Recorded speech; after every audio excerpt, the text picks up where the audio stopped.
Hello everyone, welcome to Teacher Development Webinars. My name is Zamanullah Sand. I facilitate virtual programs at Teacher Development Webinars. Teacher Development Webinars is a social action project to support teachers and educators around the world with professional development opportunities. It is an initiative using the rise in online PD to connect people from around the world with opportunities which they may not have had due to old normal of face-to-face conferences. I welcome you all at Teacher Development Webinars. Good morning, good afternoon, and good evening, wherever you are. And we are celebrating International Mother Language Day webinar series that aims to celebrate linguistic diversity and multilingualism. We intend to promote awareness of equity and inclusion in education through discussions about linguistic human rights, importance of mother tongues, and other concerns about language. And now it's my pleasure to introduce such a diverse panel we have today. Dr. Jimmy Schissel is an associate professor at the University of North Carolina at Greensboro, USA. Jimmy's research centers on equity in relation to educational policies and assessments in educational linguistics. Her book, The Social Consequences of Testing for Language minoritized bilinguals in the United States, published by Multilingual Matters, was published in 2019. She served as a co-editor of the volume Envisioning TESOL through a translanguaging lens. And then we have Dr. Mario López Goffer, PhD, is a professor at Autónoma Benito Juárez de Oaxaca. I hope I'm pronouncing it rightly. And Mario's main research interest is intellectual and multilingual education of indigenous people in Mexico. He has published numerous articles and book chapters in Mexico, USA, Canada, Argentina, Brazil, and Europe. His latest books are Decolonizing Primary English Language Teaching, published by Multilingual Matters in 2016, and International Perspectives on Critical Pedagogies in ELT. And then we have Dr. Constance Leung. Dr. Constance Leung is Professor of Educational Linguistics at King's College London. His research interests include additional second language curriculum development and language assessment. He is editor of research issues for TESOL Quarterly and co-editor of Language Assessment Quarterly. He is a fellow of the Academy of Social Sciences. We are pleased to have you all. Thank you so very much for being with us today.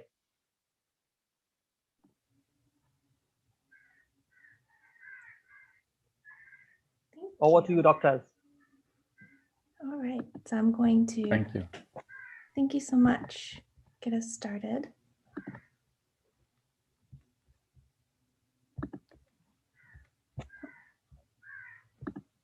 Okay, so thank you very much for the introduction. And thank you, Amelie Saad, for organizing and inviting us to come here today. I want to also thank the members of the Teacher Development Group and other attendees. If you're here and you're in the chat box, if you want to introduce yourself, say where you're from, it'd be really great to know that from everyone. Thank you also to the previous and upcoming presenters, especially the previous ones, to enable to preview some of the different topics that have been going on for this series. Also want to pay acknowledgement to UNESCO and UN for the introduction of International Mother Language Day, which kind of started the late 1990s, early 2000s, and also to our communities, families, friends, colleagues, and all the times, places, and spaces we share, especially today. For today's talk, we're organizing it in three different parts. The first part will be led by Dr. Mario López Goffer, then followed by me, and then Constance Leung. We will be talking for about a little bit over 10 minutes each and leave a little time in between our presentations for questions or discussion. We've all been, the three of us have been living on Zoom, and so it'd be really great to have this be a bit more interactive. And then we want to make sure to save some time in general too for some discussion overall at the end. So I think with that, I'm going to pass it off to my colleague, Mario. Thank you, Jamie, and thank you, Manuela, for the invitation. It is great to feel like I'm traveling today. It's 5 in the morning today in Mexico, and had not actually waken up as early as when I travel. So it really feels like I'm going away to TESOL or AAAL this morning. Um, Thank you, Jamie, also for leading this. And today I'll be talking about Oaxaca, Mexico, which is in the south part. And but I think the most important thing first is to say that we're very we're located, we're part of Latin America, as we called. As you know, we are in the American continent, but starting from Mexico, then it is sort of like a different story from what the US and Canada is in terms of economics and socioeconomics and linguistic diversity for sure. As part of this idea, being close to the US, there is a famous quote that says, "Oh, poor Mexico, so far from God, yet so close to the US." Right? It's attributed to Porfirio Diaz, who was our president from the in the late 1900s, and it really speaks to the idea of how deeply connected we are to the US, especially in current times. Whatever happens in the US, has repercussions, into Mexico, right? And with that, it then is I think the importance of socioeconomics and social changes on the linguistic backgrounds, right? I'll be talking briefly about, for example, a number of indigenous people and Mexican people all together living in the US, right? And how our economies are interdependent, even if we don't really want to accept it from an American or US perspective or a Mexico perspective, right?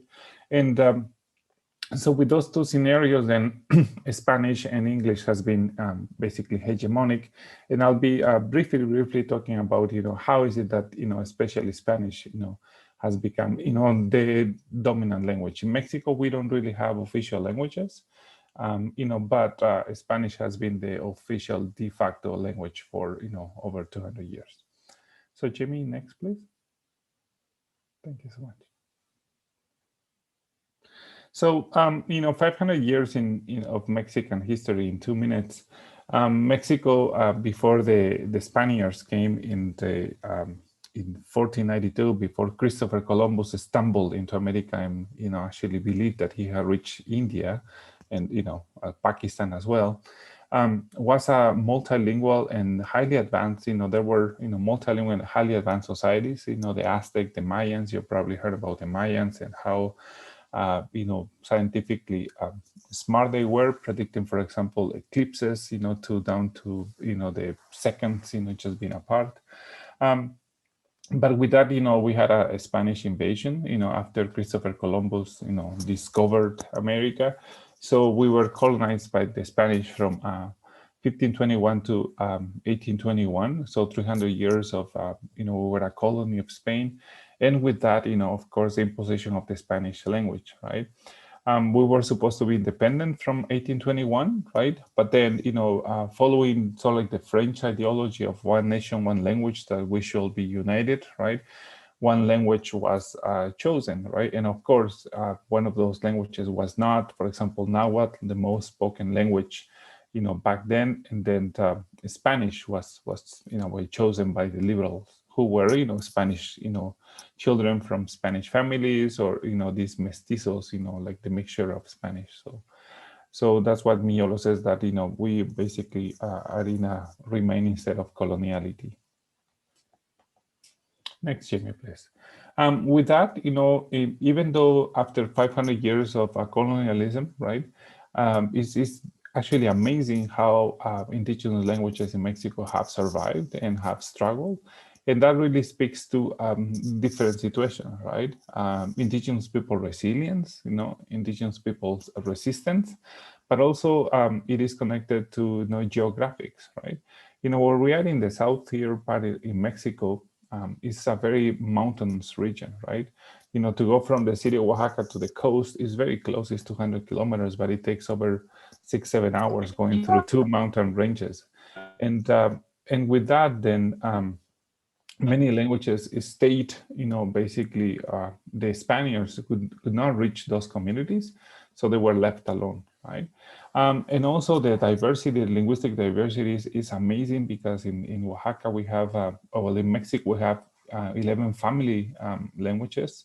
And when you think about, for example, the languages spoken in Europe and also in India, right, they come from the Indo-European languages. That's just one family, right? And you think about all the languages spoken in Europe and all the languages spoken as part of Asia, including India and Pakistan, right? Well, we have 11 of those family languages. And just in my state, the state that we're focusing on, we have 3, right? With that, in the country, we have 68 recognized indigenous languages, but we should really be talking about 364, according to the National Institute of Spanish Languages, right?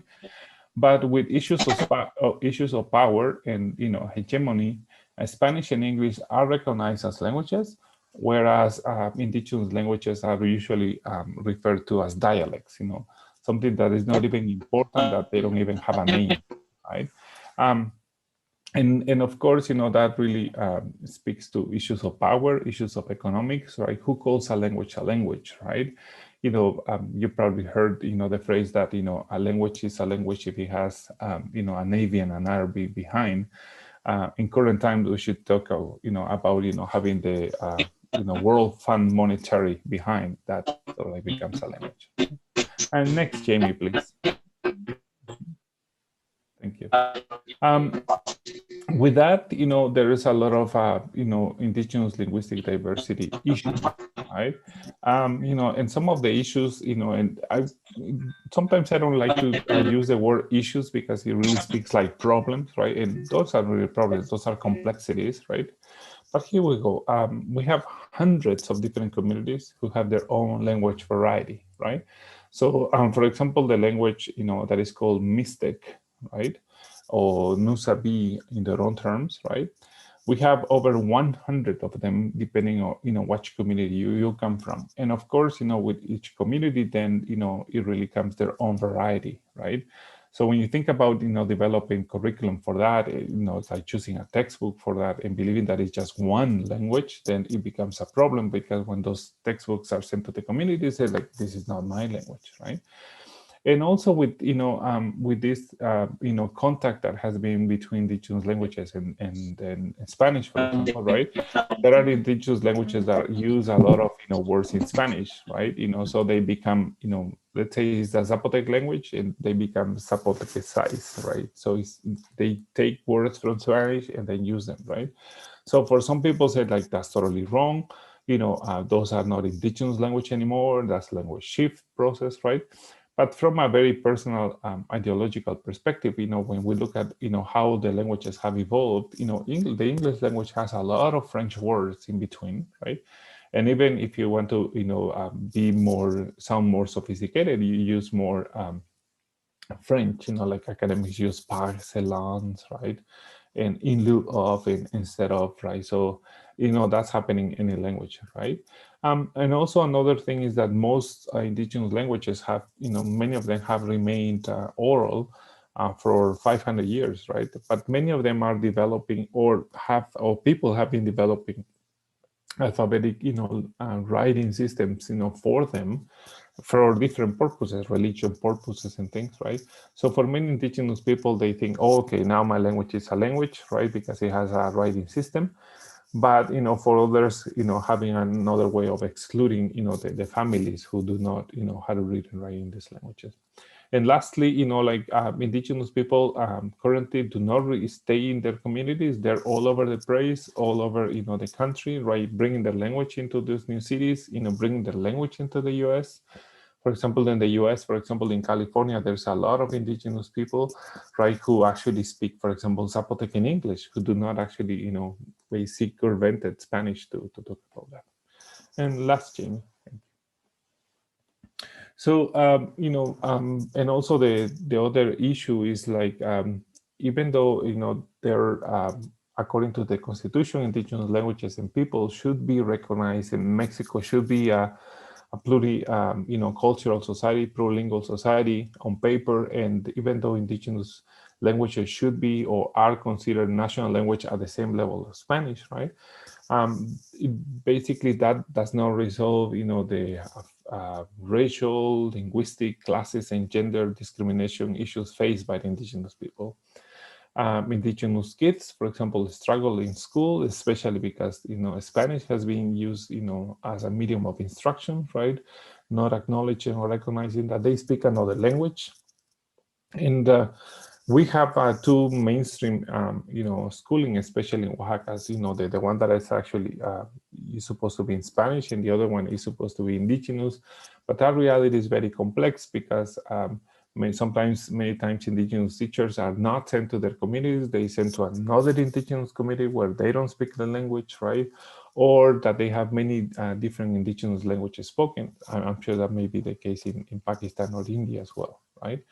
And also the state of education in Mexico is usually controlled at central, by the federal government. That means that all the programs, curriculum, textbooks are produced in Mexico City, and they're sent to all the states like Oaxaca in the south, in really thinking of this genetic Mexican child. Right? With that, there is a lot of excluding language and assessments practices, especially because those language practices and those assessment practices do not take into account the cultural differences, not only the linguistic differences, but also the worldviews of those people, which in many ways, the tests are not designed for them, right? So of course, they flunk the test. So, and once again, that's another reason to say, see, told you they're not very smart because they're not passing the test, right?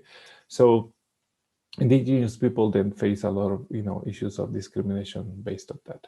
Okay, so I'm gonna stop there and then open it up for questions. We have questions if you want to, open up your mic or maybe do it, via the chat room. We still have some time for questions, right, Jamie? Yeah, we have some time. Okay.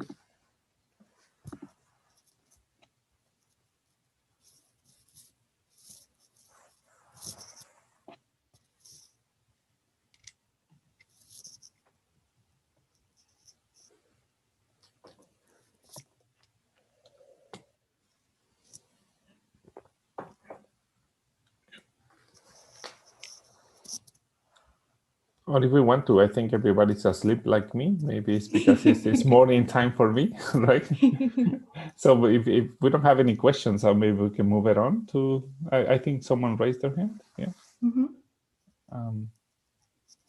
Hello, good morning. Good morning. Hello, my name is Noemi Parra and I'm from Mexico. Oh, hi, Noemi. Thank you for waking up so early. What are you doing up so early? Hello. No, my pleasure to be here. And I was going to ask you something. I live in Cuernavaca, Morelos. Okay. That is in the center of the country. And we have communities here that speak Nahuatl and some others that have, well, they speak another language that I don't even remember. But in this small community, they are not receiving foreigners. They only speak their own language, but they are like 3 or 4 families and their language is going to die. How do you think, not the government, because unfortunately the government is not going to do anything, but us citizens can do something in order to prevent this to happen? Yeah. It's certainly complex, Constant and Jamie will later be talking about, how it is especially important to learn about, what's happening. I would not venture and tell you what to do, right? Because I don't know the situation, right? And I think it's very, very important to understand, what is it that they're coming from, right? As we, like the reason for, giving, the historical background is that we need to understand, how is it that these 4 families that you're talking about, what are some of the historical, things that they have faced, right? How is it, to begin with, we need to learn, what language they speak, as I mentioned in the presentation, we have 364 and counting indigenous languages in Oaxaca. So, like learning about their language, who they are, why is it that, like, for example, they remain closed, right? And when you think about Cuernavaca and when you think about Guerrero, which are, for the sort of like international audience, right? States enclosed to Mexico City, right? there's a lot of issues of, drug trafficking in those areas, right? People being forced to actually grow marijuana in those areas, right? And there's a lot of violence in that area. So, people actually closing up their borders and say, like, we don't let anybody in, or, we only speak our language, right? It speaks to a lot of, societal and historical issues, right? So I think just to maybe say something, to try to answer your question, right, is try to engage, and we will talk about those principles, and try to engage if you're an educational person that trying to engage in very respectful ways in those society, not coming to this committee and tell them this is what you should do to be able to lose your language, right? But, engage in respectful collaboration, trying to understand and respect, what they think and, what they need to do, right? I know, like we talk about, languages are dying and things, right? I think from what we do, we care more about people than languages, especially that's a very, very personal stance. So we need to really try to understand what's going on in that community, and try to understand who they are and what is it that they speak or how they think, in order to collaborate with them and, engage in a respectful relationship with them. Thank you very much, Mario. Thank you so much. You're And welcome. yes, actually, I'm an English teacher here. And I was thinking that, as you mentioned, more and more of our own indigenous languages are disappearing nowadays. Some of them haven't been known because, as you mentioned, they are enclosed now because of several reasons. But from the education point, what you said, it really makes sense for me. So I'm going to approach, in a way, so I can understand this whole new world for me, because it's part of who I am, my identity. So thank you so much. Yeah. Okay, gracias. Okay. All right. So Jamie, you're on. Thank you. Yeah, thank you. Thank you for the questions, and thanks, Mario, for everything you said to introduce people who aren't familiar with Oaxaca. I'm going to focus really closely in on an association that we work with in Oaxaca that we, Constant, Mario, and I co-founded, Asociación Mexicana de Evaluación de Lenguas Indígenas, or we'll call it Amelie for short. Nice French name. We've had 4 meetings before COVID in person since starting in 2018. And kind of like a little bit of background about why we have this group and then what we see as some of the motivation of it echoes Mario's answer to that previous question, right? This is a group that came together.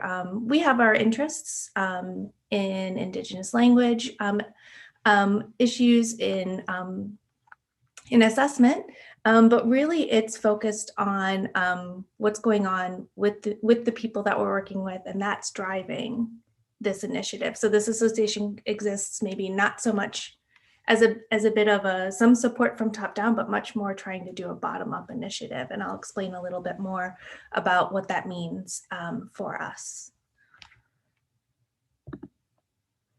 So with Amelie, I want to talk to you about 3 kind of principles we're starting to work through for the association. The first is promoting voluntary interdependent horizontal communication. The second is questioning what will be or what could be the social consequences of evaluations or of assessments. And the third is about building trust among members of the association within collaboration.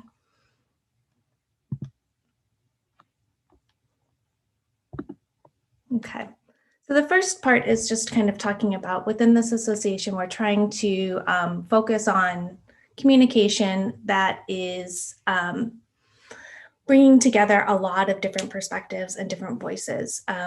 That doesn't mean that we agree all of the time. And actually that's especially the point of it, is we're trying to grow together and learn from each other. That means we're dealing with different power dynamics among the different people around us as well. So Freire has written about this a lot in critical pedagogy in terms of teacher-student dynamics, and not erasing this idea or leveling the idea that there are different hierarchies or powers or different positions and roles that people inhabit in these conversations or in this coming together, but really that you need to retain those and acknowledge them, right? And work with those in order to grow together. So not only this idea of growing together is really important here, but just this idea that communication or dialogue is not going to level or change what's already happening in society, right? Like we need to also understand what's happening in order to make change, if change is what a goal is. The second part is questioning what will or could be the social consequences of evaluations or assessments. So I pulled just some more recent headlines. One is a little bit older about what's been happening with the education system in Mexico in response to COVID.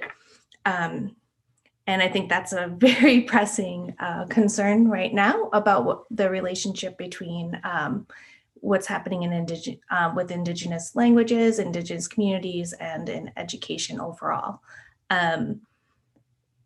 And if I'm framing it wrong, Mari, let me know, but because I still have a very much like US lens from what's going on, because I think we're all quite honed into our own contexts right now, not moving and not going anywhere anymore. But there's a lot of talk about what's happening with the students in terms of, you know, losing in-person instruction and what's lost with that.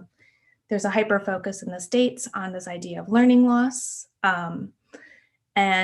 In Mexico, there's some conversation about what's happening with private schools reopening and the safety issues around that, which I think contrasts with some other areas of the world, my current context, where our schools are open. So it's important to understand all these different ways, like how contextually important it is to understand what evaluations, what assessments will mean for these communities in light of what's happening right now, what's happening for the very unpredictable future. If we ever thought we could have a lot of certainties, I think we've kind of backed away from that and then kind of are embracing all of the uncertainties that are to come and trying to go with the flow with all of that with our work.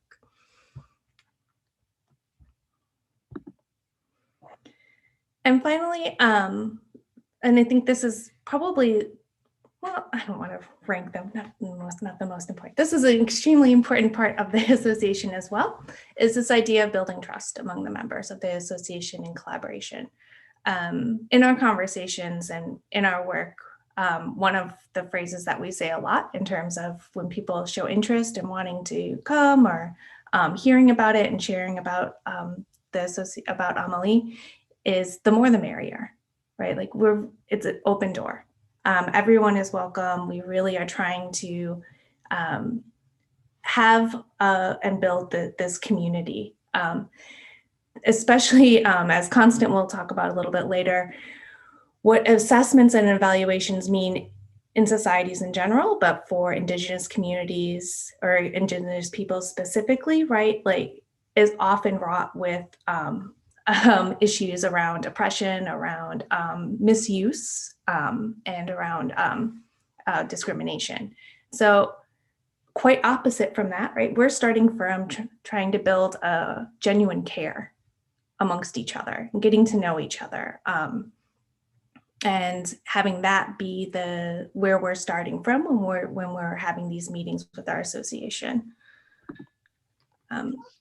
Second, we're also trying to take time to nurture our connections. The rationale, right? Like is really that helps us really understand each other better. The dynamic backgrounds, the people's places and ourselves as well. Like, well, you learn about yourself, you learn about others through all of these different ways of connecting with each other, which we feel is not only, I think, enhances the work, but is kind of essential for this work, which overall means that quite opposite from what you hear a lot about in assessments and also in a lot of different approaches to teaching and learning. The principles in Amelie as an association is not trying to illustrate best practices, but rather ethical choices that we have been making that center relationships in research and relationships within teaching and learning, and all of the complications that arise with that as well. Actually, mine was a little bit shorter, so we have some time for questions right now as well.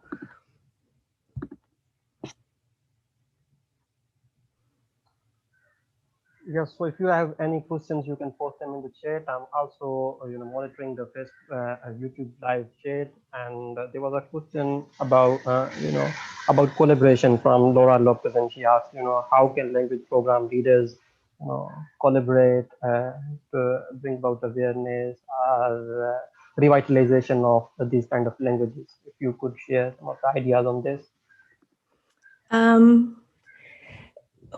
For us, collaboration had been really supported a lot more with these in-person meetings.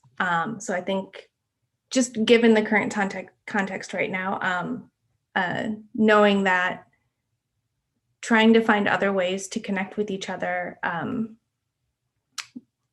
well online presents a different challenge that we haven't addressed within our work.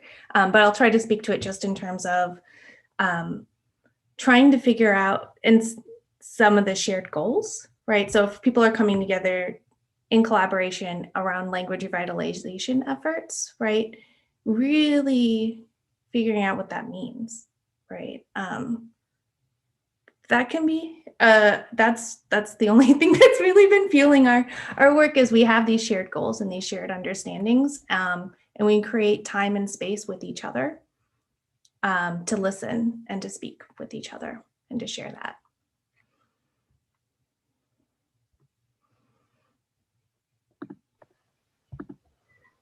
So if anyone has another question, you can put them in the chat, or you can simply unmute yourself and ask your question. But let me, reiterate the things from our last webinar. We were talking about, linguistic diversity in the classrooms, and then there are many languages that are spoken by children. But are we going to take into account all of those languages? And if yes, how can we, do that? So any ideas on that? Yeah. So Mario, if you want to speak more to this, because you've done this in the classrooms in Oaxaca, yeah, where you've had a lot of different languages happening at the same time. Yes, thank you, Jamie. Yes, this I think our approach, especially from as a principle from Amelie, is like we should not actually teach indigenous languages, but we should learn indigenous languages. What that means is that opening up the classroom space, as for children in this case, or university students in other cases, or whatever level there is, have them teach, especially the Spanish-speaking people, the mestizo people like me, their languages, right? Once you start, like taking a stance that you are the knower, you are the person who knows, then you start challenging, for example, the power relationships that have been established in Mexico historically, where actually it is the teacher who teaches and the student who has actually learned, who has to learn, right? And that, of course, speaks to this idea that I'm here to teach you Spanish because that's the national language to learn, right? And your indigenous language is not important, right? The same case that happens in London, in the US, right? With multiple languages in the classroom, if you have sort of like an English-only agenda or an English-only goal, as part of education, and you don't actually welcome, the languages that students bring, right? And same thing in London, same thing in the US, right? It should not be just a way of just welcoming them, but also learning from those languages, learning about these languages, that has to be the goal, right? And there was a question in the chat whether the organization happened only in Oaxaca. The idea is actually to include more people from other states, right? And just the 4 meetings have taken place in Oaxaca, and most attendees have been from Oaxaca, but we have other people from boarding states, right? And I think COVID is teaching us that we have to open up, right? So I think once we have our 5th Amelie, we need to somehow broadcast it and try to bring in more people through Zoom or through other ways that they can participate in that. So I think we're ready for Constant, if you're ready to. Yes, thank you, Jamie. And good morning, good afternoon, good evening to everybody. Nice to be here. In the next few minutes, I'm going to say a little bit about assessment of language in relation to minoritized indigenous languages in society. But to do that, I'll start with a little bit about the dominant perspective in relation to assessment, language assessment at the moment. I'm sure many of us are familiar with the large-scale standardized English language tests, and indeed, in your national context, there are, I'm sure, any number of standardized language tests within the education system. And if you take the view that we know almost everything about a language, and therefore our assessment really is about looking at the details of that particular language, both in terms of form and in terms of use, then we are effectively taking a top-down perspective. And we are actually in effect saying that we regard language as things. For example, any language would have vocabulary, would have some sort of grammar system, would have some sort of conventions of use and so on. And if you take the view that we know enough about a language for us to test those bits, then we are making the assumption that languages or a language really is a little bit like a thing. It has a thing-like quality. It's durable, it's stable, and it's long-lasting, if not permanent. So then we end up with a situation like we have languages with names like German, Spanish, Mandarin Chinese, Japanese, Urdu, and so on. And we regard those as more or less stable elements. And we can tap into that in the assessment. Jamie, yeah, thanks.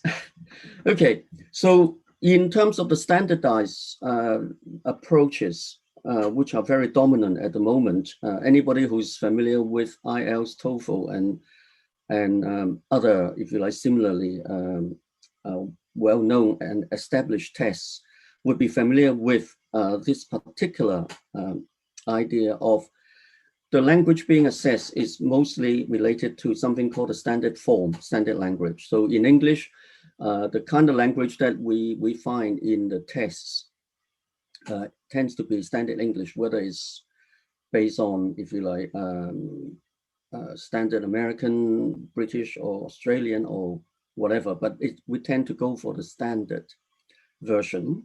In other words, already we're saying that there are other varieties and there are other styles of language which may not be tapped into by the standard forms of assessment.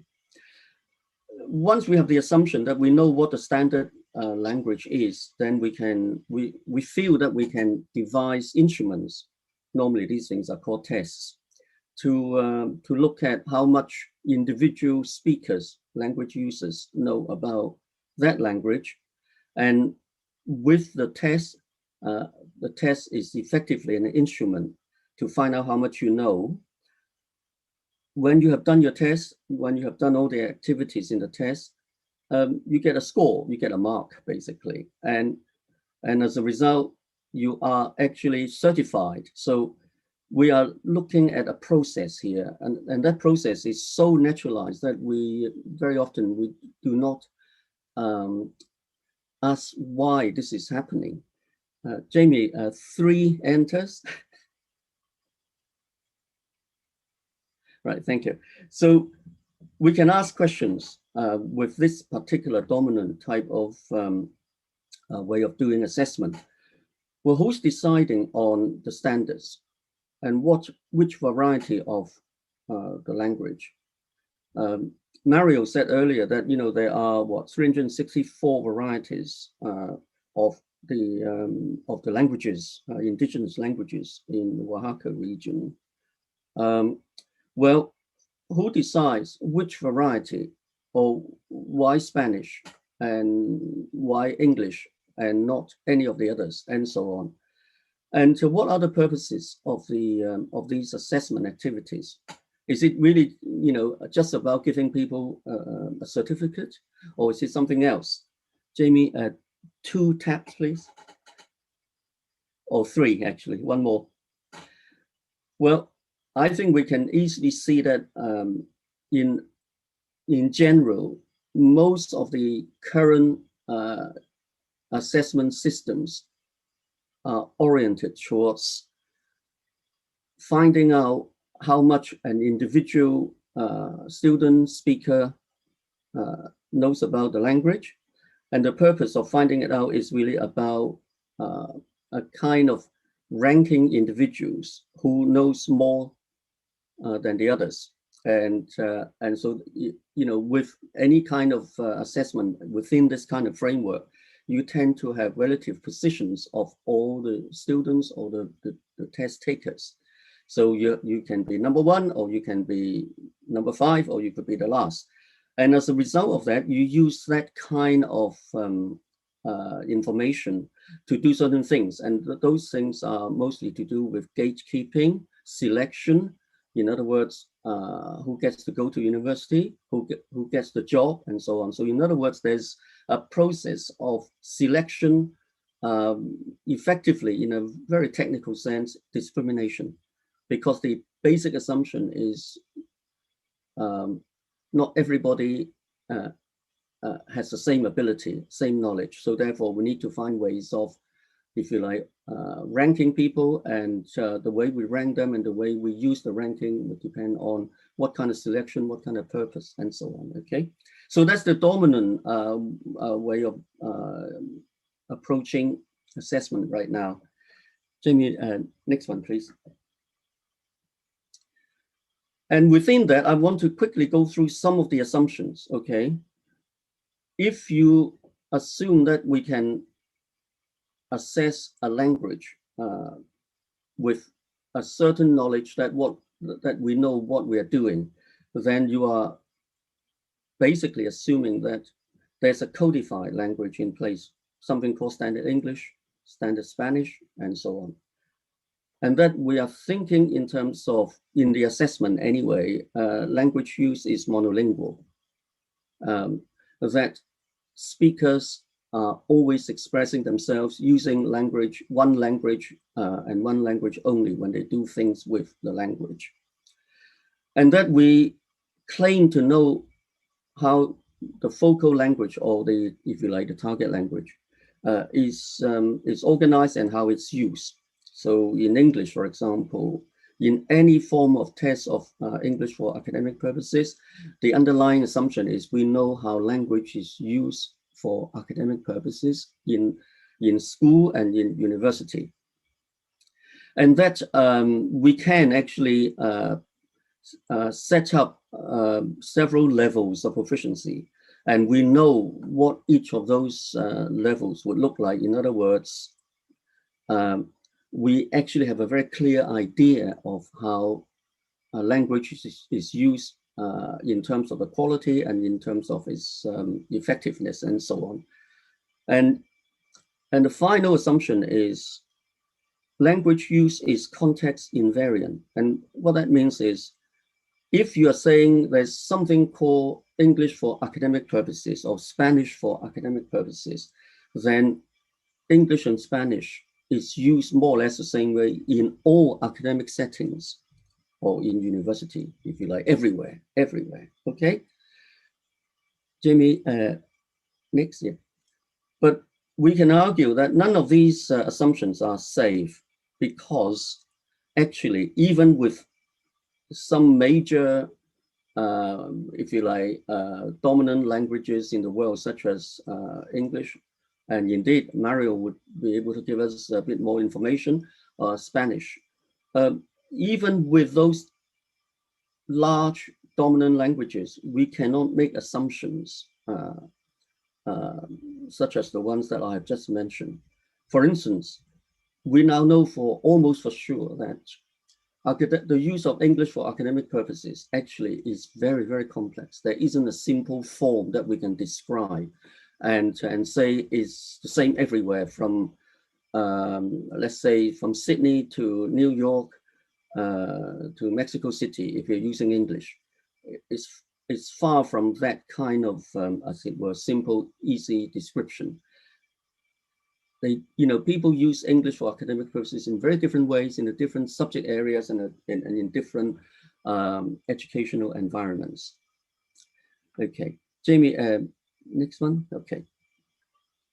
So when we are talking about trying to assess indigenous languages, especially after prolonged periods, hundreds of years, in some cases, of suppression and marginalization, we cannot be sure that we know, for example, what that language looks like.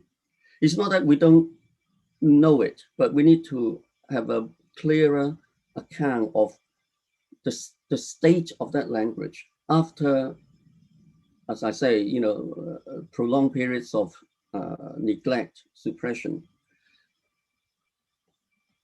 In terms of, for example, the fabric of language, the vocabulary, the grammar, and domains of use, are they all still in place? And if we, for example, are talking about a language with a very small number of families still using it, then we need to ask, is it the same in terms of the range of use, the range of the vocabulary, and so on, as, something like Spanish, which is well established in society, it's a major language and so on. So the corpus issue, I think, is quite important. We also need to know, as part of that, how the language and the varieties of language are being used in the community, and for what purpose, who's using the language, in what context, and so on. And we also need to know the context in which the indigenous languages are used in the wider social context. So Mario started by telling us that, Spanish is clearly a dominant language in Mexico, and by extension in Oaxaca. And English is a significant and important additional second language. And so we need to know then, how are these indigenous languages placed in society? Are they visible? Are they used for official purposes or merely for community purposes, and so on?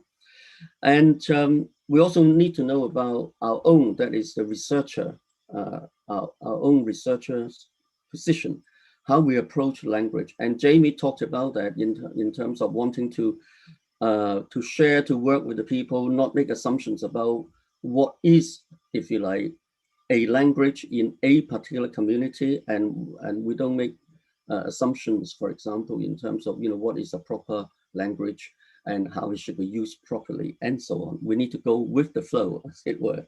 And then there are lots of other things that we don't probably know, as well, certainly for someone like me who's an outsider to the Oaxaca situation, that need to be aware of, need to learn as much as possible as a researcher. So Jamie, is there one more? Yeah. Right. So what we are really saying is assessment actually is not in the indigenous language situation. We're not really talking about the same kind of activity as the kind of big assessment tests that about, like IELTS and TOEFL. We're really talking about using assessment as a way of recognizing indigenous languages in the community. And the first move is to actually not to make assumptions about that we know everything about it. And so therefore we can devise a test to identify how much people know.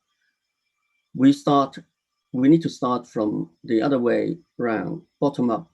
So we look at what language is being used in what context and how the language concern is being used.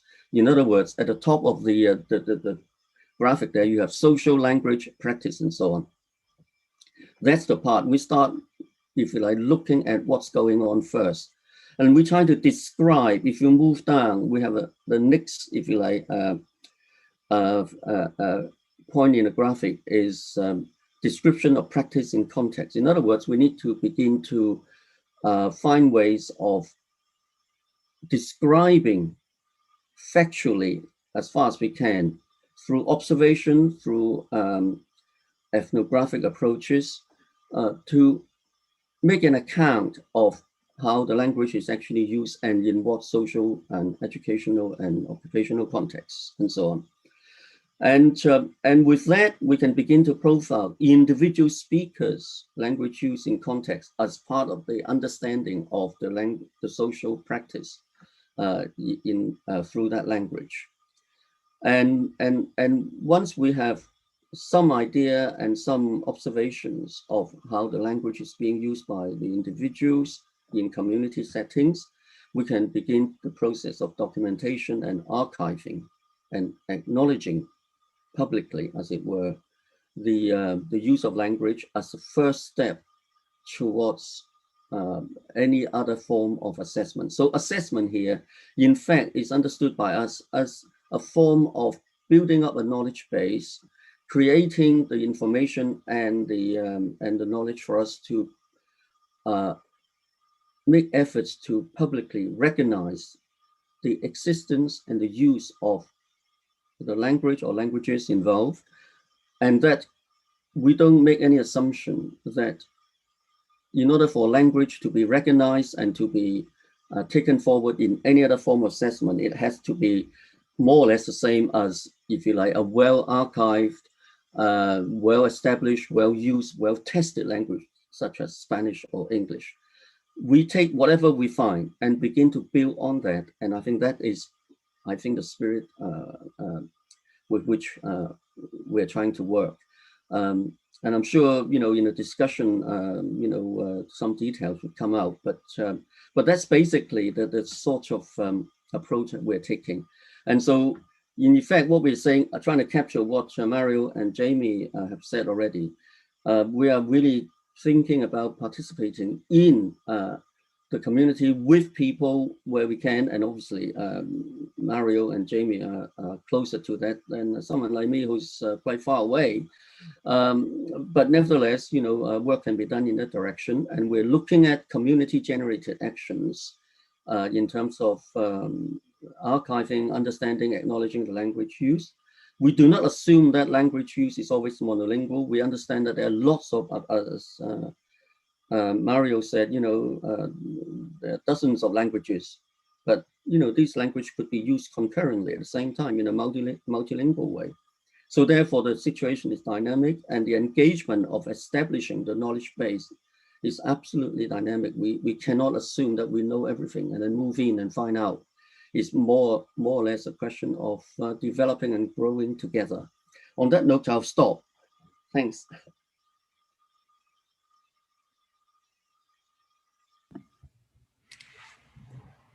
Thanks very much, Dr. Constant, and we really appreciate this idea, especially about this alternative community-based approach for assessment. And I have a question on YouTube Live, and it's asked, how far do you think documentation of a language can play part in, language revitalization? We can say, saving endangered languages.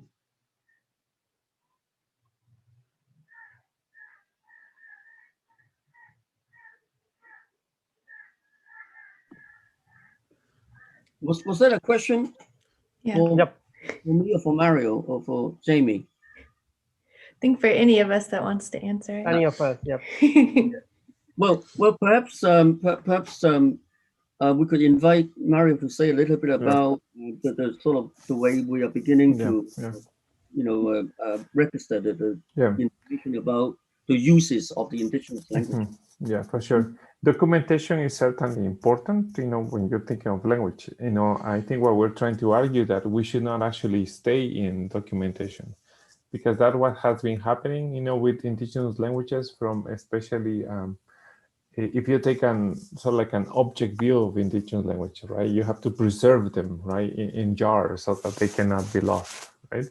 You know, we're arguing here that documenting the languages it has to be dynamic. It is not a way of like, I want to preserve this language and I leave the community, right? But to work within the community.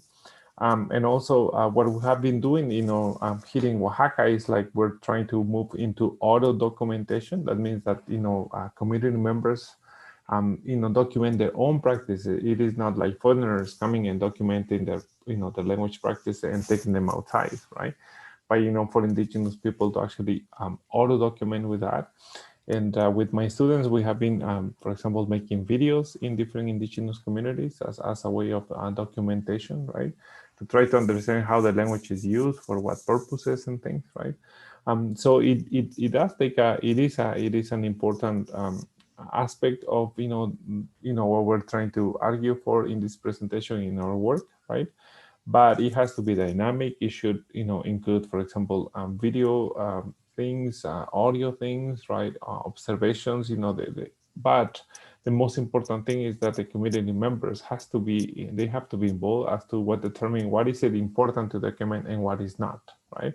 And not just a sort of like a typical linguist who comes into an indigenous community, right, to document, and then at some points, you know, they actually have flown speakers, let's say, to the US, right, so they can just state them, right? Tell me the numbers, tell me the nouns, and tell me that, in order to document that. You know, our approach has been more live and more dynamic with all that it entails, you know, because it's certainly complex to do so.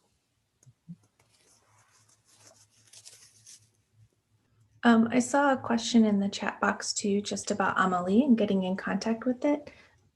Is for the YouTube, is it okay? We can post the Facebook page link. Would that work?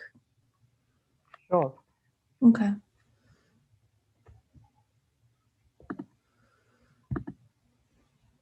And there was another question: how far do you agree with this notion of a language seen as a way of imperialism? The thoughts echoed by Robert Phillipson, Suresh Nagaraja.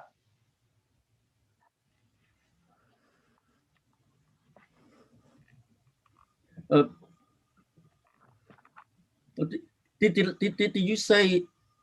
I don't know if I caught that because of sound. Did you say imperialism? Yep, the notion of language seen as a way of imperialism. Right. Well, if I understood that correctly, I'm afraid the sound quality is a bit poor just now. But well, I think what's happening is after, if you like, several centuries of unequal relations. Primarily, if you like, through the processes of colonialism, but of late, perhaps more through globalization of a particular form or forms. Certain languages have, in fact, been more privileged, as it were, in the world. And to the point that, we are seeing, and this is no secret, I'm sure everybody here, in the room, so to speak, are familiar with this.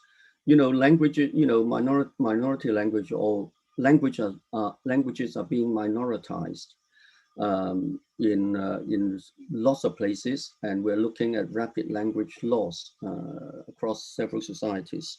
So therefore, yes, there is the idea of dominance anyway, and within, if you like, our own work in applied language studies, there is now a big move towards decolonizing our own discipline, so that we begin to ask questions about some of the naturally assumed, so to speak, values. Should they be reopened? So in many societies where multilingualism is a living reality, how come the school system insists on one language only, and this is supported by, you know, powerful assessment systems in the education system and so on. So yes, I mean, there's that, and it is a much bigger issue than perhaps what we are tapping into this morning. But yes, it's, you know, all clearly connected.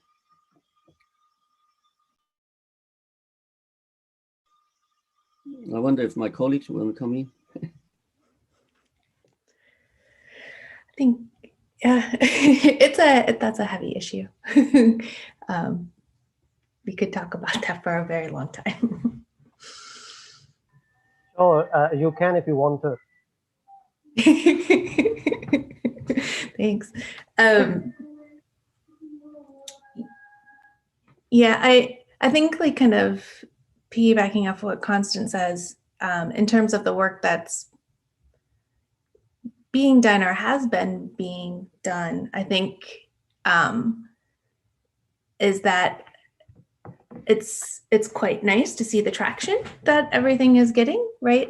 This work's been going on for quite a while, right? And just wasn't quite always the flavor of the month in academia. And so that's another issue with this, right? Like, Philipson has been doing quite a bit of work on this, like most of like his career, but especially, like, we'll say, like, in assessment, right? This isn't something that's generally acknowledged or discussed broadly, at least, maybe within small pockets. And that's, it's a bit of a tricky issue to bring these ideas together, right? Because there's the Audre Lorde quote, right? Like, destroying the slave master's house with the slave master's tools, right? And so how much can assessments really be used within this frame of imperialism, within language revitalization, right? In a way that doesn't continue to marginalize, doesn't continue to perpetuate hierarchies. I think Constant addressed that really quite clearly, right? And talking about the dominant paradigm and the assumptions underlying it and what we need to move towards, but it's quite difficult because to re-envision assessments in particular, because they just are such a static notion. You know, I don't know, Mario, if you want to jump in. Yeah, I think that's a very good point. And in our work, right, even though I started saying that, you know, Spanish and English are being hegemonic, right? Spanish and English are important, you know, for some indigenous community members, and we need to recognize that, right? And I think our approach to that is like, you know, we want to use English and Spanish in our own terms for our own purposes, right? For our own power relationships, right? There's people in indigenous communities who migrate, and there's a huge number, over 2 million indigenous peoples in the States, who have actually moved, you know, from one, you know, powerful language to another one in English, right? So there's people who speak English and an indigenous language and not so much Spanish, right? And that's great. And other indigenous peoples here in Oaxaca are using English in order to sell their products at a more fair price, right? For them to actually let, you know, the tourists. Oaxaca is a very tourist, you know, destination, right? To, you know, to use English for their own terms, right? You know, to sell their products, right? To talk about, you know, all the investment that they have to put into making one, let's say, one rug in a typical village, right? To negotiate, you know, authorship of that, and not look at, you know, from a sort of like handicraft, but more like an art design, right?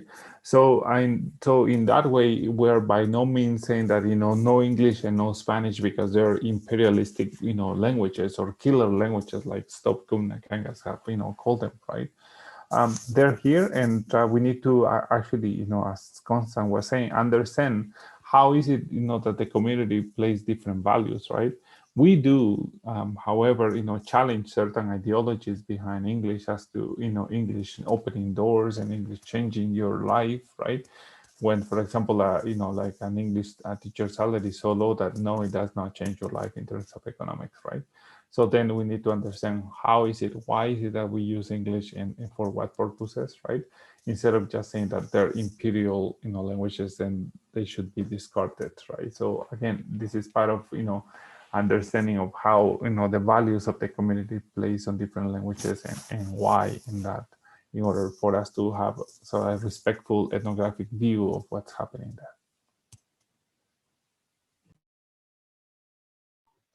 Thanks, Dr. Mario. So, I think we are going to the end of this webinar. So in the last, if you could, give your message to our community on this eve of International Mother Language Day, webinar series. So what would be your message?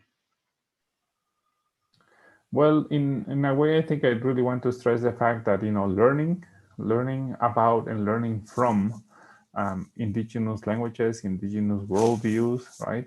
I think is the most important. We shouldn't be saving the language, but we should be learning, from the language. We should be learning from the people, right?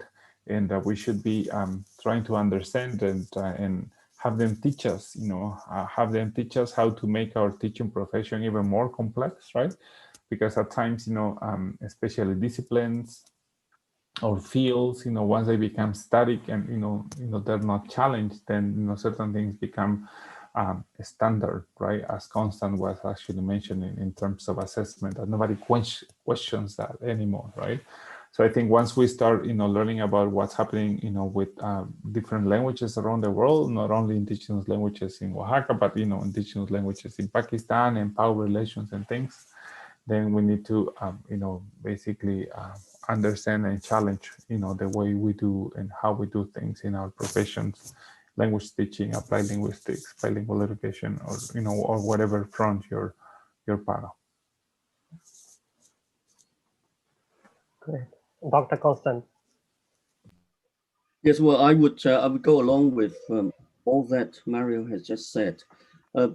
Just in terms of teacher education, I think increasingly the way that we conceptualize the kind of knowledge and skills that teachers should have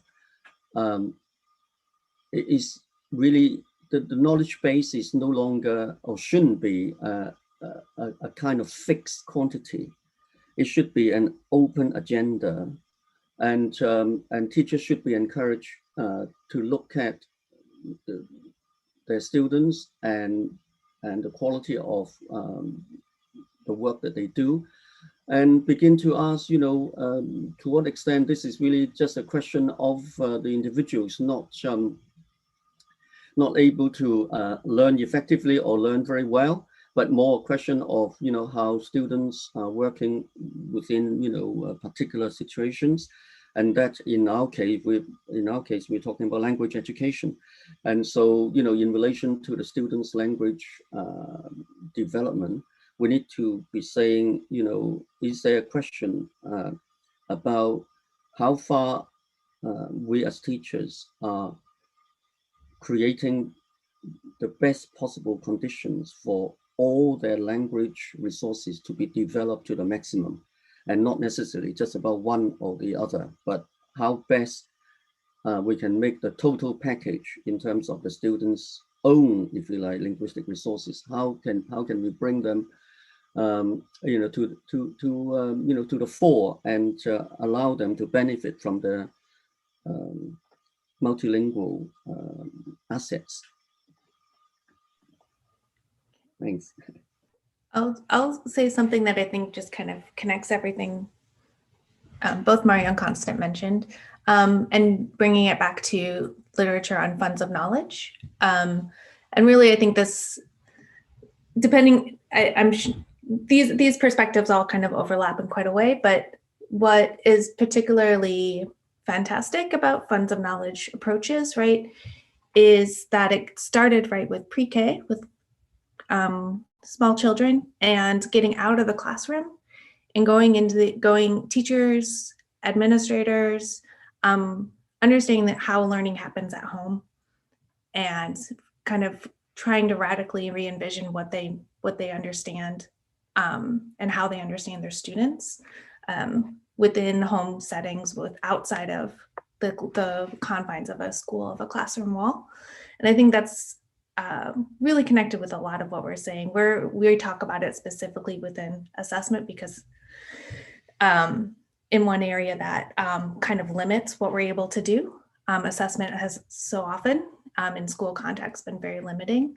And so for all of the language revitalization efforts, for work within these communities, really moving towards working with people and allowing for those disagreements, allowing for the time that it takes, because it's not testing is often so efficient, right? Because it's so quick. Multiple choice tests in particular, right?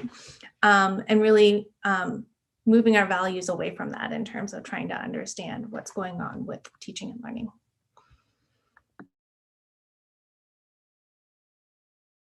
Thank you. Thank you everyone for coming today. Thanks very much, Dr. Zimi, Dr. Constance, Dr. Amelie, for you sharing your insights and wonderful ideas at this session. Was I believe thought-provoking and very interesting ideas. So we appreciate the fact that we made it possible coming from all those different time zones. And I know that's very early for you, but the commitment and the dedication, hats off. Thank you. So Thank you. for everyone, this session will be available on a Teacher Development Webinars YouTube channel as well. So if you missed this session, you can catch it later at your own convenience. And for our future webinars, please join our social media channels so you can get to know latest updates of our Teacher Development Webinars. Thank you all very much. Thanks very much for being there. Appreciate your presence and participation. Thank you.